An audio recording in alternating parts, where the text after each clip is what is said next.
नमस्कार, मैं पुनीत पांडे। फिर से स्वागत है आपका हमारे यूट्यूब चैनल में। और आजकल यहाँ देवी मंदिर बसोली में भागवत कथा हो रही है। आपको डेली ब्लॉग डाला जाएगा, डेली कथा सुनाई जाएगी। अभी सुबह का नज़ारा है। हम मिलेंगे 2 बजे बाद मिलेंगे भागवत कथा के साथ। लाइव सुनाया जाएगा आपको बालकृष्ण मैन जी का भागवत कथा स्पेशल।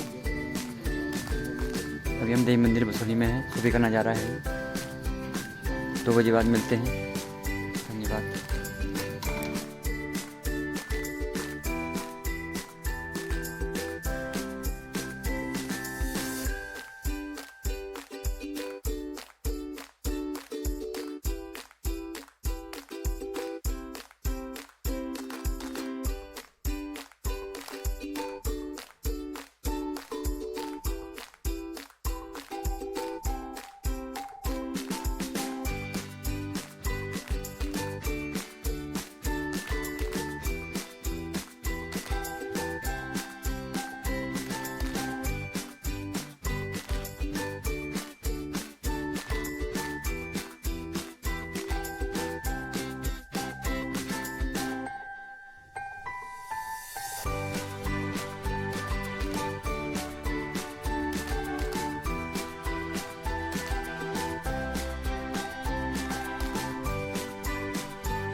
जग में साचो तेरा नाम,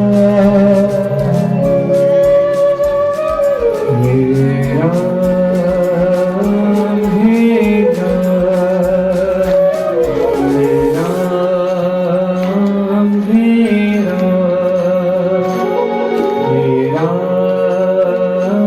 हे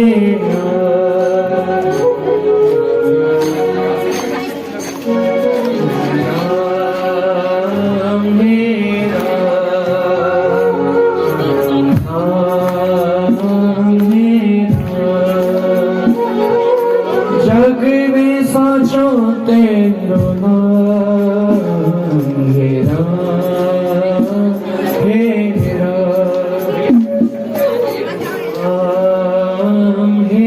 राम। तू ही माता तू ही पिता है। सभी गाइए मिलकर के जो भगवान से प्रेम करते हैं।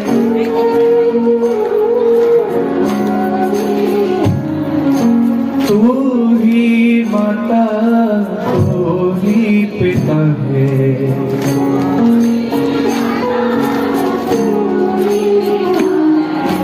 तू ही तो है राधा का श्याम, हे राम हे राम हे राम हे राम। आप लोगों की आवाज बहुत कम आ रही है, थोड़ा सा भगवान को पुकारिए। राम हे राम हे राम।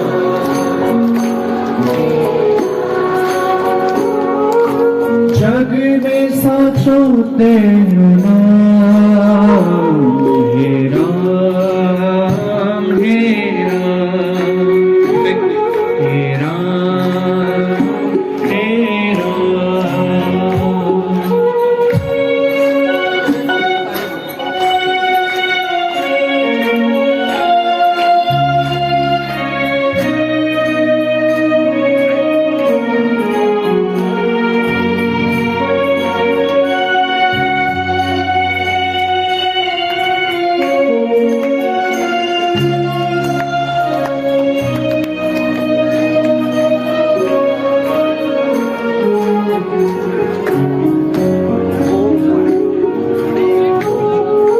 तू अंतर्यामी सबका स्वामी,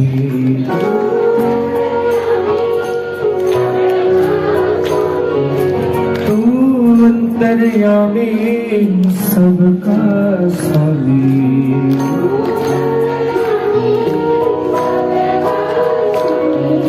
तू अंतर्यामी सबका स्वामी।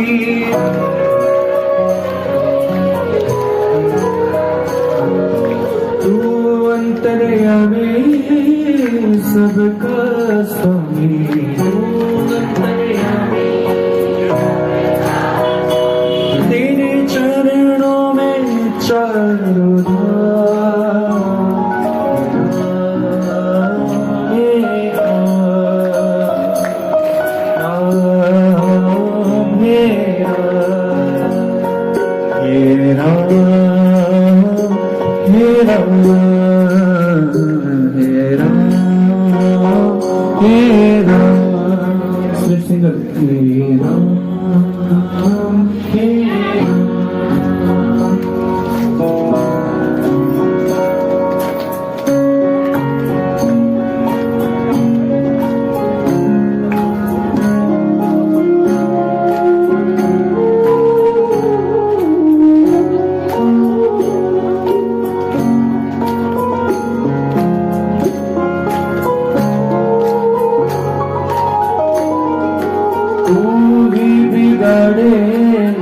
तू ही सहारे,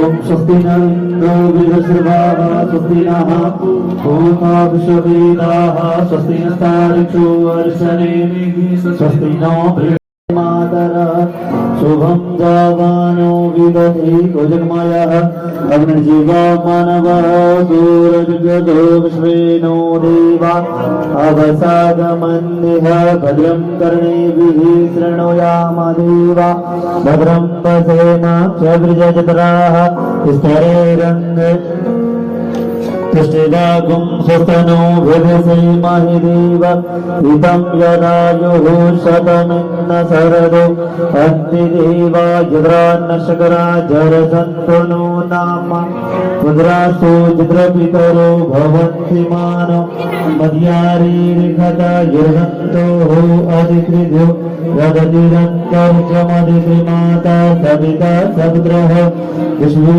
देवा अदितिः पञ्चजना अरित्रिजातमदित्रि जनित्वं माद्योः शान्तिरन्तरिक्षगुं शान्तिः पृथिवी शान्तिरापः शान्तिरोगदयः शान्तिः वनस्पतयः शान्त्रस्वे देवाः शान्ति ब्रह्म शान्तिः श्रवगुं शान्तिः शान्तिरेव शान्तिः सामा शान्तिरेरे।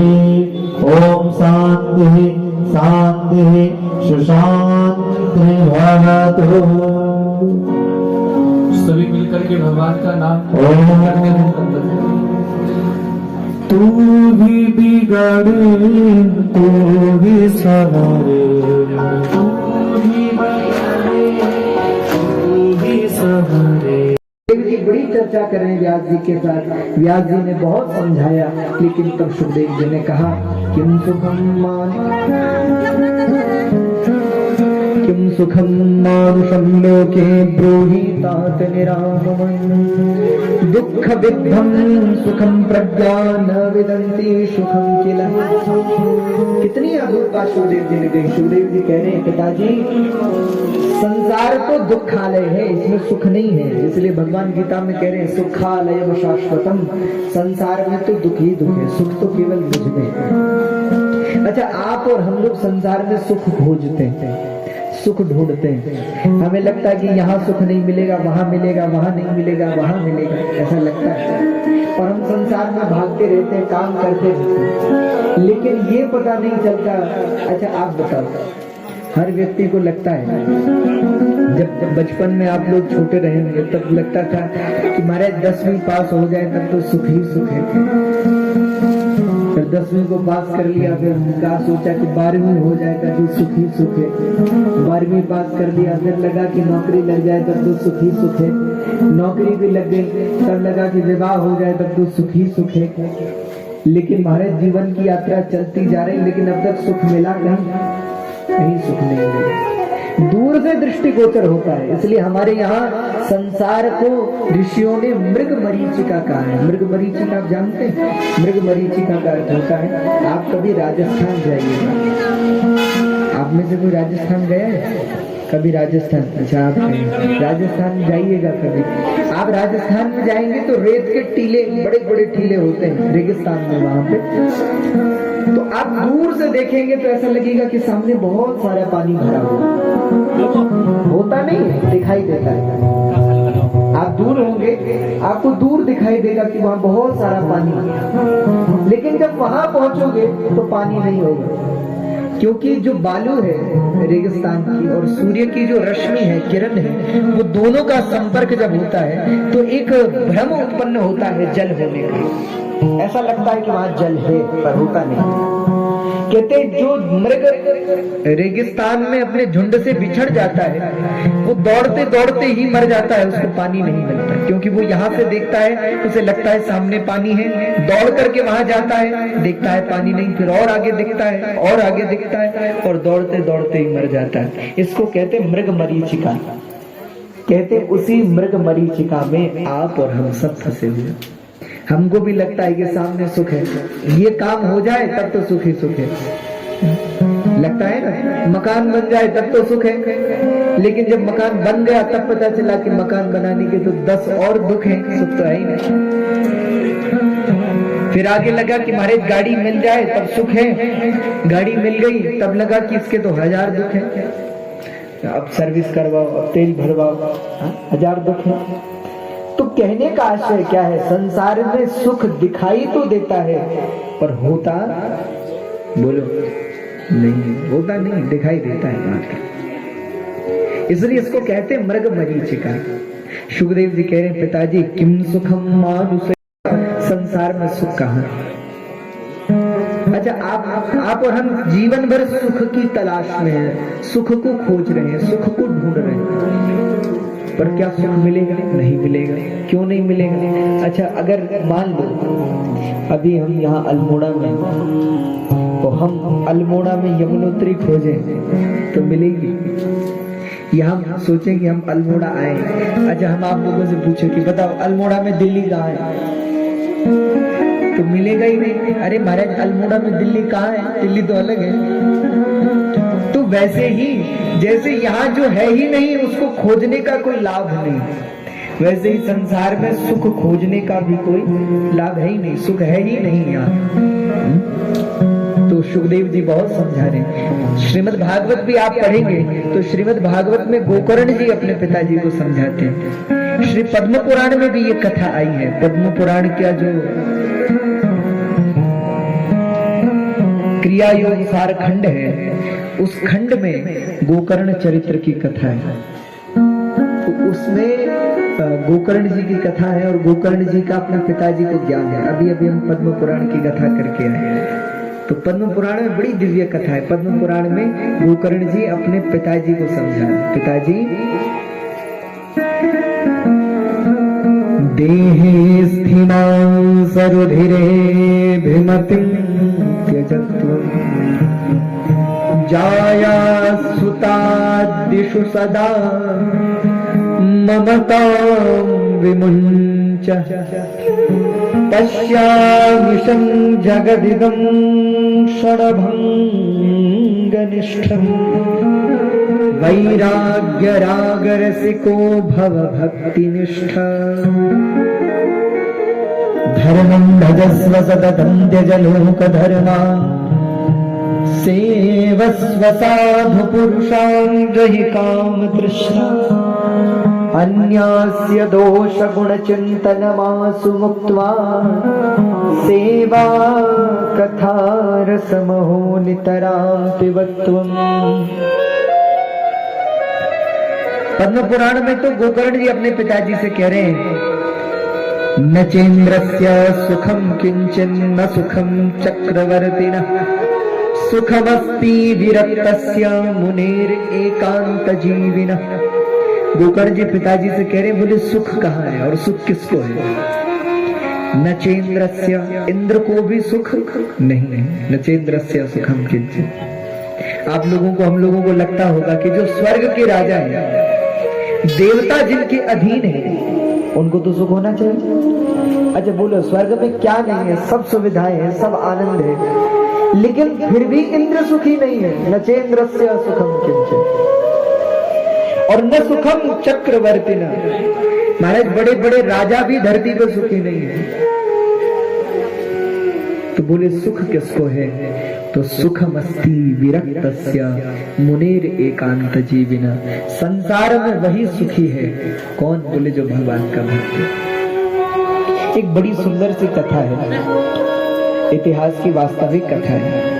इतिहास में आपने एक राजा का नाम सुना होगा, सिकंदर। बड़ा बलवान शासक रहा। संपूर्ण भारत पर उसने, संपूर्ण विश्व पर उसने शासन किया। भारत में मगध तक तो आ गया था, आपने यदि पढ़ा होगा उस समय पर। तो मगध से पराजित होकर के फिर पुनः वापस लौटा। तो सिकंदर जो था, कहते एक बार भ्रमण करते करते एक संत से मिला। उसने एक संत का नाम सुना और उसके मन में इच्छा हुई कि मैं उस संत से मिलने जाऊंगा। तो अपनी सेना और सब कुछ लेकर, धन वैभव, क्योंकि निकल रहा था युद्ध के लिए, तो उसने सोचा युद्ध में जाने से पहले उस संत से मिलता चलूं। तो कहते महाराज जी युद्ध में जाने से पहले संत के पास पहुंच गया, महात्मा के पास पहुंच गया कि एक व्यक्ति पेड़ के नीचे बैठा है। थोड़ी थोड़ी धूप पत्तों से छन करके उसके देह पर पड़ रही है। सुंदर वृक्ष है, सामने जल का सरोवर है और उसने अपने पैर सरोवर में डाले हुए हैं और खुद वृक्ष की ओट में बैठा। सिकंदर को लगा कि अरे वाह, और वो महात्मा जो मुस्कुरा रहे, हंस रहे, बड़े प्रसन्न। उनके मुख पर एक अलग प्रसन्नता दिखाई दे रही। प्रसन्नता दो प्रकार की होती है, एक दिखावे की होती है, एक वास्तविकता की होती है। एक तो वो है महाराज की, जब हम समाज में निकलते हैं तो एक मुखौटा लगा करके निकलते हैं। अंदर भले कितनी परेशान हो, पर दो लोगों के सामने तो हंसना ही पड़ता है, मुस्कुराना पड़ता है। पर लेकिन एक प्रसन्नता होती है, एक आनंद होता है दूसरा, जिसको कहते हैं ब्रह्मानंद, जिसको कहते हैं भक्ति का आनंद। आप कभी भी देखिएगा, किसी सांसारिक व्यक्ति को मुस्कुराते हुए देखिए और कभी किसी संत को मुस्कुराते हुए देखिए, तो बहुत अंतर आपको मालूम होगा। अगर आपकी दृष्टि सूक्ष्म है तो आप देखेंगे कोई गृहस्थ, कोई सांसारिक व्यक्ति हंसे, मुस्कुराए, प्रसन्न रहे, उसकी प्रसन्नता और किसी संत की प्रसन्नता में बड़ा अंतर होता है। दोनों की मुस्कुराहट में भी अंतर होता है। संत जब प्रसन्न होकर बैठे हो, आप उनके बगल में बैठ जाओ, वो आपसे कुछ भी ना बोले तो भी आपके मुख पर मुस्कुराहट आ जाएगी, आप प्रसन्न हो जाओगे। आप संत के पास बैठोगे, आपको बहुत अच्छा लगेगा, बड़ा आनंद आएगा, मन को शांति मिलेगी, धैर्य होगा। जो बात सामान्य लोगों की मुस्कुराहट में नहीं होता। क्यों? क्योंकि हम लोगों की मुस्कुराहट तो बड़ी नकली है, वास्तविक नहीं, बड़ी झूठी। तो सिकंदर को बड़ा अच्छा लगा महात्मा को देख करके, तो महात्मा के पास आए, खड़े हो गए, प्रणाम करके कहा महाराज प्रणाम, मैं सिकंदर। तो महात्मा ने सिकंदर की ओर देखा, हंसे और फिर वैसे ही बैठ गए। अच्छा, सिकंदर को कुछ अटपटा लगा। सिकंदर ने सोचा कि आज तक मैं जहां भी गया और जिसने मेरा नाम सुना कि सिकंदर, महाराज वो तो माला लेकर के दौड़े, माला पहनाई, स्वागत किया, आसन दिया, और ये कैसे संत हैं जो हमें पूछते भी नहीं, हमसे बात भी नहीं करते। तो फिर कहा, बोले महाराज प्रणाम, मैं महान सिकंदर। महात्मा ने फिर देखा, मुस्कुराए और फिर वैसे ही हो गए। अब तो सिकंदर को थोड़ा बुरा लगा, अहंकार को ठेस पहुंच गई। तो सिकंदर ने फिर कहा, महाराज क्या आप नहीं जानते, मैं वही सिकंदर हूं जिसने पूरे विश्व को जीता है, मैं वो सिकंदर। और देखा और हंस करके कहा, बोले मैंने तुझ जैसा दरिद्र व्यक्ति, तुझ जैसा गरीब व्यक्ति आज तक नहीं देखा, तू तो बड़ा दरिद्र है। कहते महाराज सिकंदर को बड़ी ठेस पहुंची, पर लेकिन संत की बात, सिकंदर भी बड़ा बुद्धिमान था, कुछ उसको समझ में आई। तो सिकंदर ने हाथ जोड़ करके कहा, बोले महाराज एक बात बताओ, मेरे पास धन है, संपत्ति है, सेना है, राज्य है, हाथी है, घोड़े हैं, हीरा है, मोती है, सोना है, चांदी है, सब, और आपके पास न सोना है, न चांदी है, न हीरा है, न मोती है, न हाथी है, न घोड़ा है, न सेना है, न राज्य है, न सुख है, न संपत्ति है, न वैभव है, न ऐश्वर्य है, बल्कि यहाँ तक शरीर पर पहनने के लिए भी कपड़ा नहीं है, पर आप इतने खुश हैं, पर क्यों? देखो कितना अच्छा प्रश्न पूछा उसने। कहते महात्मा ने सिकंदर की ओर मुस्कुरा करके कहा, भैया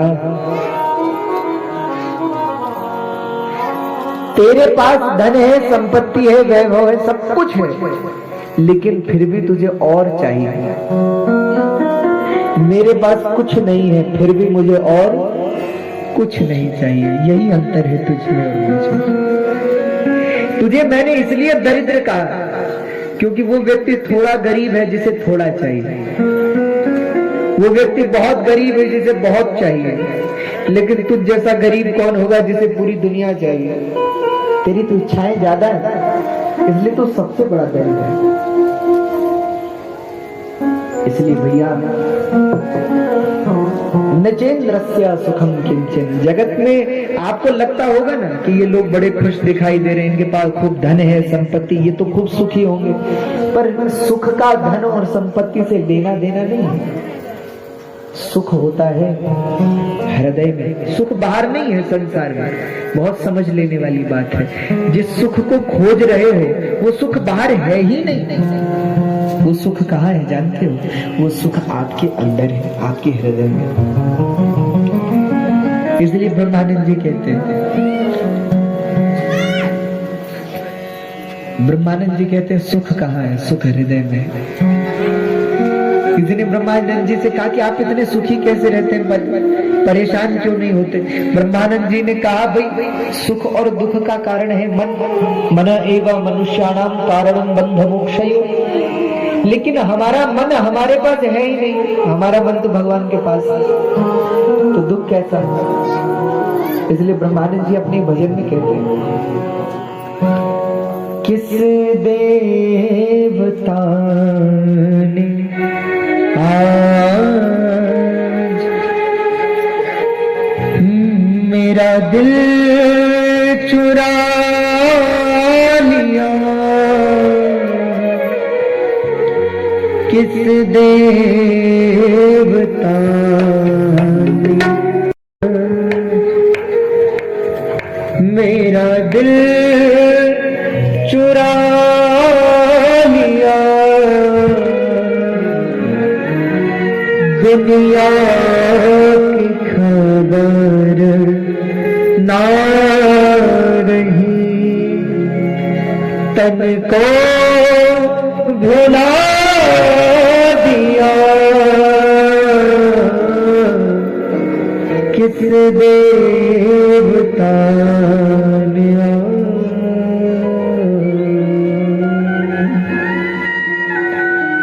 ब्रह्मानंद जी कहते हैं, किस देवता ने आज मेरा दिल चुरा लिया, दुनिया की खबर ना रही,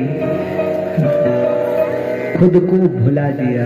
ब्रह्मानंद जी कहते हैं अब तो खुद की भी याद नहीं रहती, इतना याद करने लगे भगवान।